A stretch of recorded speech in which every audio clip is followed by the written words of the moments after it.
Most people visit art museums to see beauty, inspiration, maybe learn something about culture. But scattered across galleries worldwide are paintings that serve a very different purpose.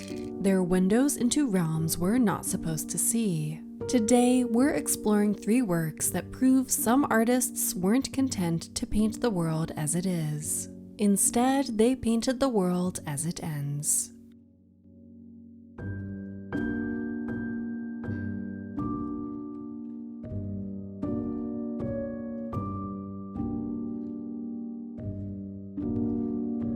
We're starting with what might be the most technically perfect vision of hell ever created, Jan van Eyck's The Last Judgment. Van Eyck wasn't just any painter. This guy revolutionized art with his oil painting techniques, creating details so precise they look photographic. So when he decided to paint hell, he brought that same microscopic attention to every single torment. The painting is split into 3 levels, like Dante's vision come to life. At the top, you've got Christ in judgment, surrounded by angels and saints. Pretty standard stuff. In the middle, the dead are rising from their graves, with Archangel Michael standing over death itself. Literally a winged skeleton with "Great Chaos" written on its wings in Latin. But it's the bottom third where Van Eyck really lets loose. Hell isn't some vague pit of fire, it's a detailed bestiary of nightmare creatures. Rat-faced demons, bear-monkey hybrids, things that look like they crawled out of medieval fever dreams. And they're not just standing around looking scary, they're actively tearing people apart, piece by piece, with the kind of methodical precision that makes your skin crawl. What makes this even more disturbing is Van Eyck's trademark realism. Every scale on every demon, every expression of agony on every face. It's all rendered with the same care he'd give to painting a royal portrait. The guy even included kings and clergy among the damned, basically saying that money and power won't save you when judgment comes. The paintings were originally smaller panels meant for private prayer, which is honestly terrifying. Imagine kneeling in front of this thing every morning, asking for forgiveness while staring at Van Eyck's vision of what happens if you don't get it. If Van Eyck painted hell as divine punishment, Polish artist Zdzisław Beksiński painted it as human reality. Beksiński lived through Nazi occupation, communist oppression, and personal tragedies that would break most people. His wife died in 1998, his son in 1999, and then in 2005, Beksiński himself was murdered by a teenager over a debt of $40. His life was hell, so he painted what he knew. Beksiński never titled his paintings or explained what they meant. He called his process photographing dreams, and looking at his work, you believe it. These aren't illustrations of biblical stories. They're landscapes of pure psychological horror. Picture skeletal figures emerging from cracked earth, their bones fused with twisted architecture. Emaciated bodies reaching upward towards nothing, surrounded by structures that look like they're built from human suffering. The sky is always that sickly orange-brown color you see right before a tornado hits. What's brilliant about Beksiński's hell is that it's recognizably our world, just broken. The buildings look like they could be in any city, except they're melting. The figures could be people you know, except they're slowly dissolving into the landscape. It's not some distant realm of punishment, it's what happens when hope dies.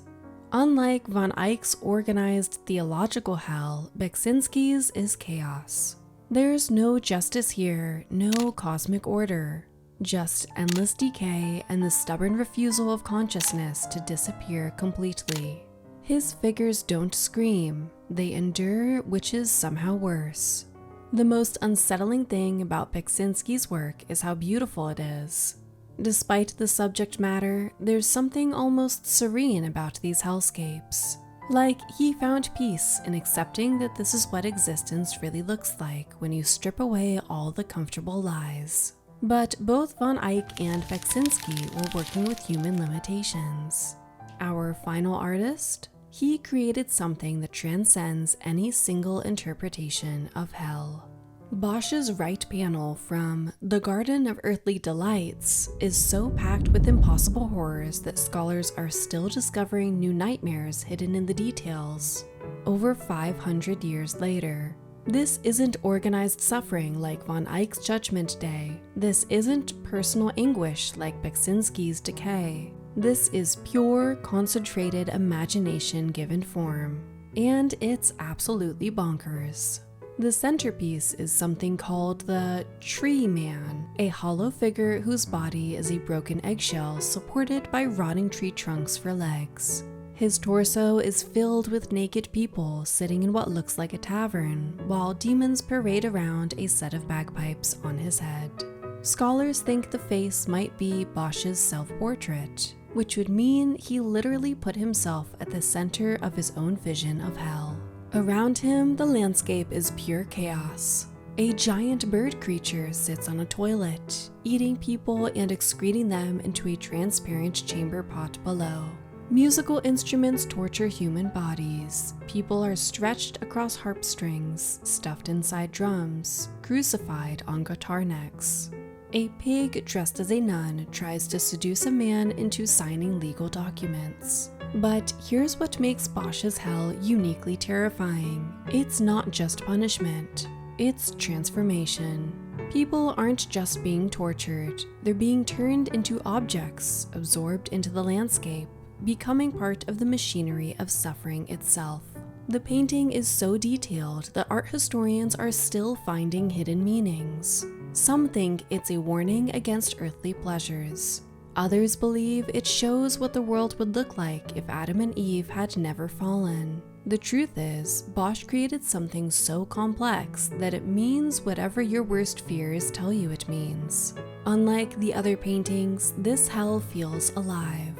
It's not static suffering. It's a world where the rules of reality have completely broken down, where anything can happen and usually does. It's not just what hell looks like. It's what hell feels like when you're beside it. 3 artists, 3 different approaches to painting the unpaintable.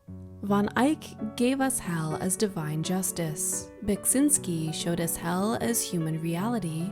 And Bosch created hell as pure imagination unleashed. What do you think? Which version of hell is the most terrifying? Drop your thoughts below and let me know which painter's nightmare world would haunt your dreams.